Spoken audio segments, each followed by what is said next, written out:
పెద్ద statue beach కాడ ఉన్న మన సముద్రం అంచు ఉన్న పెద్ద శివుని స్టాచ్యూ ఇదే.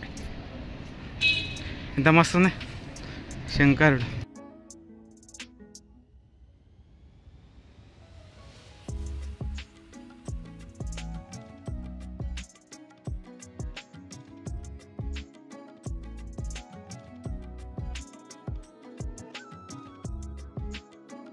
ఫ్రెండ్స్ ఇప్పుడే మీదకి ఎక్కేసిన శివుని స్టాచ్యూ దగ్గరికి.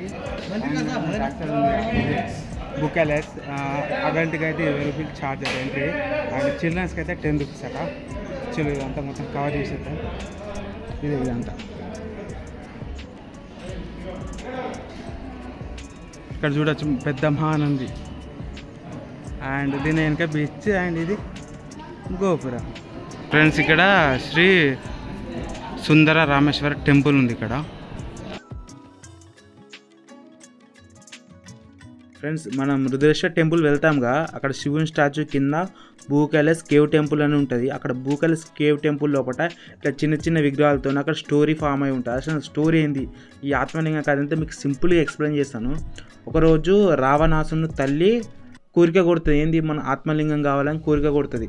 ఈ తల్లికి మెచ్చిన రావణాసుడు ఇక తపస్సు చేస్తాడన్నట్టు శివుని కొరకు, శివభక్తుడుగా రావణాసుడు. అండ్ ఈ శివుని తపస్సు చేస్తుందని ఈ నారదుడు తెలుస్తుంది అన్నట్టు.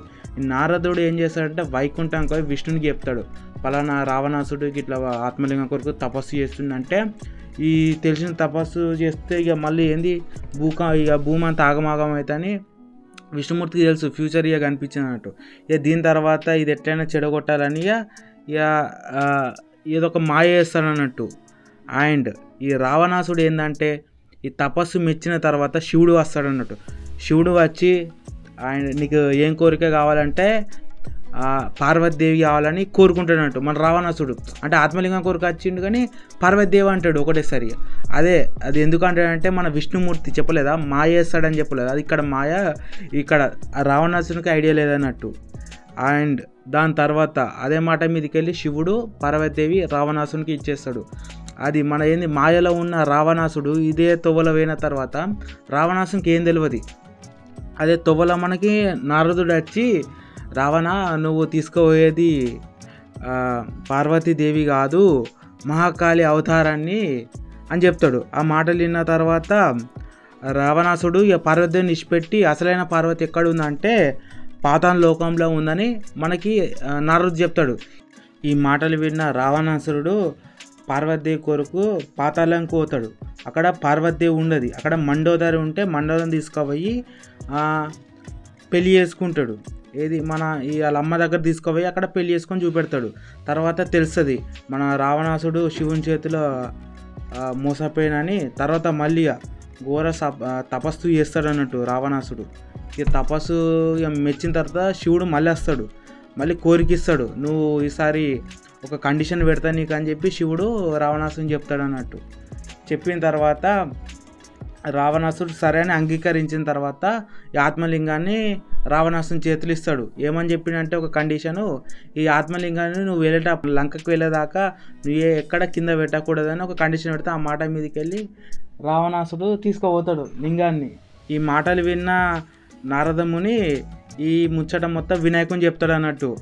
ఆ లింగం తీసుకుపోతుండే ఆత్మలింగం అంటే ఇక వినాయకుడు ఏంటంటే ఒక నార్మల్ మనిషి లెక్క వచ్చేసి ఆడ మన ఏంది రావణాసుడు ఎదురుగా వస్తాడు. అప్పుడే విష్ణుమూర్తి చక్రం ఉంటాయిగా అది సూర్యునికి అడ్డం పెట్టే వరకు ఏమవుతుందంటే ఇక ఈవినింగ్ అయిపోయిందని రావణాసుడు అనుకుంటాడు. ఇక స్నానం చేద్దామని ఇక అక్కడ దిగుదామని చూస్తాడు. అప్పుడే ఇక మన వినాయకుడు మా చిన్న పిల్లగాని రూపంలో వస్తాడు. వచ్చిన తర్వాత ఏంటంటే ఇట్లా లింగం పట్టుకొని తాను చేసేస్తా అని చెప్తే నేను పట్టుకొని అప్పుడు అంటాడు ఈ బాలుడు. ఇక అన్న తర్వాత ఇక పట్టుకొని ఇస్తాడు అన్నట్టు లింగానికి. సరే ఒప్పుకుంటాడు. ఆయన కూడా షరతులు పెడతాడు, నీ 3 సార్లు పిలుస్తా, రాకపోయినా అనుకో కింద పెడతా అంటే సరే అని ఇక వాళ్ళేరని మాట మీదకి వెళ్ళి ఒప్పుకొని రావణాసుడు ఇచ్చేస్తాడు. ఇక మన వినాయకుడు ఏం చేస్తాడంటే చిన్న బాలుని రూపం ఉన్నాడు, ఆయనకు తెలియదు వినాయకుడు అని. ఇక అప్పుడు ఏం చేస్తాడంటే జల్లిగా 1, 2, 3 సార్లు జల్లి కింద పెడుతుందని చెప్పేస్తాడు. ఆ వారి లోపల రావణాసుడు వచ్చే లోపలనే వినాయకుడు ఆత్మలింగాన్ని కింద పెడతాడు భూమి మీద. అది అప్పుడు ఎంత లాగినా రాదన్నట్టు. ఇక దాని తర్వాత రావణాసుడు ఏం కోపం మీదకి వెళ్ళి వినాయకుడిని నెత్తి మీద కొడతాడు. ఈ అచ్చులు ఇప్పుడు కూడా మనం మహాబలేశ్వర టెంపుల్ వెళ్తాం కదా గోకర్ణ, అక్కడ మహాగణపతి టెంపుల్ కాడ ఇట్లా నెత్తి మీద ఉంటున్నట్టు కొట్టినట్టు దెబ్బ. రావణాసుడు ఆత్మలింగాన్ని నేలపై నుంచి ఎంత లాగినా రాలే. దాని తర్వాత కొంచెం బలం పెట్టి లాగడంతో ఒక 5 ప్లేస్లో పడ్డది. మొదటగా పెట్టె పడ్డ ప్లేస్లో సజ్జేశ్వర్గా, పెట్టె మూతపడ్డ ప్లేస్లో గుణేశ్వర్గా, లింగం పైన వస్త్రం కప్పబడిన ప్లేస్లో మృదురేశ్వర్గా, పెట్టె కట్టిన తాళ్ళు చోట దారేశ్వర్గా అండ్ ఆత్మలింగంగా గోకర్ణేశ్వర్లో వెలిశాడు. ఈ 5టిని శైవ పంచక్షేత్రాలుగా పిలుస్తారు. ఇది ఆత్మలింగం యొక్క కథ. మీరు గోకర్ణ వెళ్ళినప్పుడు తప్పకుండా మహాబలేశ్వర్ దర్శనం చేసుకోండి. నా బ్యాక్ సైడ్ ఉన్న టెంపుల్ ఉంది, ఇదే శనీశ్వర టెంపుల్, శనిదేవుని టెంపుల్ ఉన్నట్టు. అండ్ ఇప్పుడు మనం అటు వెళ్ళి దాన్ని కవర్ చేసేద్దాం. అది ఉంది కదా సూర్య భగవానుడు, అండ్ అక్కడ ఒకటి రథం ఉంది.